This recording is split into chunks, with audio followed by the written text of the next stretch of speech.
ሳምንት ጨዋታ ኤቨርተን ከዌስትሃም ነጥብ ተጋራ። አንዳቻ በተጠናቀቀው ጨዋታ ማይክል ኪን ለኤቨርተን፣ ጃሬድ ቦውን ለዌስትሃም ግቦችን አስቆጥረዋል። የመጀመሪያ ጨዋታቸውን ያደረጉት አሰልጣኝ ኑኖ ስፒሪቶ ሳንቶ በአቻ ውጤት አጠናቀዋል። ከጨዋታው በኋላ 8 ነጥቦችን የሰበሰበው ኤቨርተን 9ኛ ደረጃ ላይ ተቀምጧል። አስቸጋሪ የውድድር ዓመት እያሳለፈ የሚገኘው ዌስትሃም በበኩሉ በ4 ነጥቦች 19ኛ ደረጃ ላይ ነው።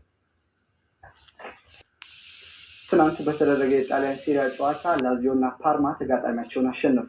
በአምስተኛ ሳምንት የሊጉ መርሃ ግብር ከሜዳ ውጪ ጄኖዋን የገጠመው ላዚዮ 3-0 አሸንፏል። በጨዋታው ማቲያ ዛካኛ እና ማቴዎ ካንችሌሪ እና ቫሌንቲና የማሸነፊያ ግቦችን አስቆጥረዋል። በውድድር ዓመቱ ሁለተኛ ጨዋታውን ያሸነፈው ላዚዮ በ6 ነጥቦች 12ኛ ደረጃ ላይ ነው። አንድም ጨዋታ ያላሸነፈው ጄኖዋ በአንጻሩ በ2 ነጥቦች 19ኛ ደረጃ ላይ ይገኛል። በሌላ ጨዋታ በሜዳው ቶሪኖን ያስተናገደው ፓርማ በሴሪያው የመጀመሪያ ድሉን አሳክቷል። ፓርማ ውጤቱን ተከትሎም ከተጋጣሚው ከ1 ነጥብ እና 1 ደረጃ ከፍ ብሎ በ5 ነጥቦች 14ኛ ደረጃ ላይ ይገኛል። የአውሮፓ ሻምፒዮንስ ሊግ የሁለተኛ ዙር ጨዋታዎች ዛሬ መደረግ ሲጀምሩ ጋላታሳራይ ከሊቨርፑል፣ ቸልሲ ከቤኔፊካ የሚያደርጉት ጨዋታ ይጠበቃል። ባየር ሙኒክ ከፓፎስ፣ አትሌቲኮ ማድሪድ ከኢንትራ ፍራንክፉርት፣ ቦዶ ግሊምት ከቶትናም ሌሎች ምሽት 4 ሰዓት የሚደረጉ ተጠባቂ ጨዋታዎች ናቸው። ሚኪያስ ምትኩ ተጨማሪ አለው። የዋንጫ አራባቸውን ያስታገሰ በሁለት ዙር ቼልሲን ባሰለጠነባቸው ጊዜያቶች 4 ትልልቅ ዋንጫዎችን ያነሳ ራሱን የተለየው ምርጥ አድርጎ የሚጠራው ጆዜ ሞሪኒዮ ዳግም ስታንፎርድ ብሪጅ የሚመለስበትና ከደጋፊዎቹ አቀባበል ምን ይሆናል የሚለው የምሽቱ ጨዋታ ከወዲያ አጓጊ ያደርጎታል።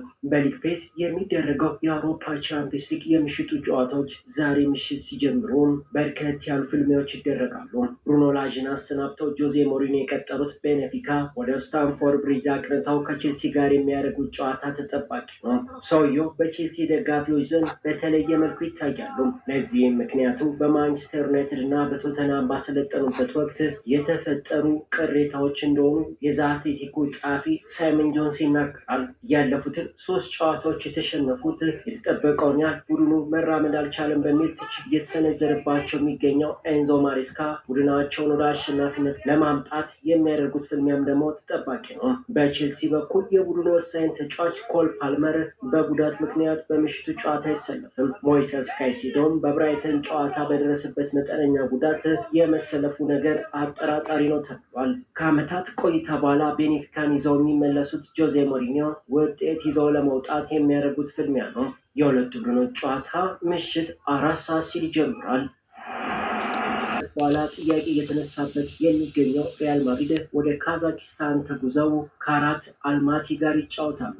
በመጀመሪያው ጨዋታ ማርሴይን በሜዳቸው የረቱት ሎስ ብላንኮ በምሽቱ ፍልሚያ የማሸነፍ ቅድመ ግምትን አግኝቷል። በላሊጋው በማድሪድ ደርቢ ሽንፈት ባጋጠማቸው ጨዋታ በቋሚ አሰላለፍ የጀመረው እንግሊዛዊ ጁድ ቤሊንጋም በምሽቱ ጨዋታ በቋሚ አሰላለፍ ሊጀምር ይችላል ተብሏል። ድንቅ አጀማመርን በግሉ እያደረገ የሚገኘው ኪሊያን ኤምባፔ ተጠባቂ ተጫዋች ነው። በቻቢ አሎንሶ ስር ወሳኝ ተጫዋች ሆኖ የመጣው ተርኪያዊ የመሃል ተጫዋች አርዳ ጉለር በቋሚ አሰላለፍ ሊጀምር ይችላል እየተባለ ነው። ቶተናም ወደ ኖርዌይ አቅንተው ከቦዶ ግሊምት ጋር ይጫወታል። ክሪስቲያን ሮሜሮን በጉዳት የማያሰልፉት ቶተናም ወሳኝ ጨዋታ በኖርዌይ ምድር ያደርጋሉ። ፕሪሚየር ሊጉ በክሪስታል ፓላስ ያልተጠበቀ ሽንፈት መልስ ሊቨርፑል ወደ ተርኪ አቅንቶ ከጋላታሳራይ ጋር ይጫወታል። ፍሬድሪኮ ኬዛን ከስብስቡ ሳይካተቱ የሄዱት ቀዮቹ የተርኪ ሱፐር ሊግ መሪውን ጋላታሳራይን ይገጥማሉ። ቪክቶር ኦሲሜን በጉዳት ምክንያት ያጡት ጋላታሳራይ የመጀመሪያ ድላቸውን ለማግኘት ከከባዱ ተፋላሚያቸው ጋር ሊቨርፑል ምሽት 4 ሰዓት ላይ ይጫወታሉ። ማርሴይ ከአያክስ አምስተርዳም፣ አትሌቲኮ ማድሪድ ከአይንትራ ፍራንክፉርት፣ ኢንተር ሚላን ከስላቪያ ፕራግ፣ ፓፎስ ከባየር ሙኒክ እና አታላንታ ከክለብ ብሩጅ ዛሬ ምሽት በአውሮፓ ቻምፒየንስ ሊግ የሚደረጉ ጨዋታዎች ናቸው። በመጨረሻም በስፔን ላሊጋ ዛሬ ምሽት ቫሌንሲያ ከሪያል ኦቪዶ ይጫወታሉ። በሰባተኛ ሳምንት ቀሪ ጨዋታ ቫሌንሲያ በሜዳው ሜስቲያ ሪያል ኦቪዶን ያስተናግዳል። ትናንት ሊደረግ መርሃ ግብር ተይዞለት የነበረው ይህ ጨዋታ በከባድ ዝናብ ምክንያት ወደ ዛሬ ምሽት 3 ሰዓት ተዛውሯል። ቫሌንሲያ ካደረጋቸው 6 የሊግ ጨዋታዎች 8 ነጥቦችን በመሰብሰብ 12ኛ ደረጃ ላይ ይገኛል። በላሊጋው 1 ጨዋታ ብቻ ያሸነፈው ተጋጣሚው ኦቪዶ በበኩሉ በ3 ነጥቦች 19ኛ ደረጃ ላይ ሆኖ የዛሬውን ጨዋታ ያደርጋል። ሁለቱ ቡድኖች ከአሁን ቀደም ባደረጓቸው 90 ጨዋታዎች ቫሌንሲያ 43ን የማሸነፍ የበላይነት አለው።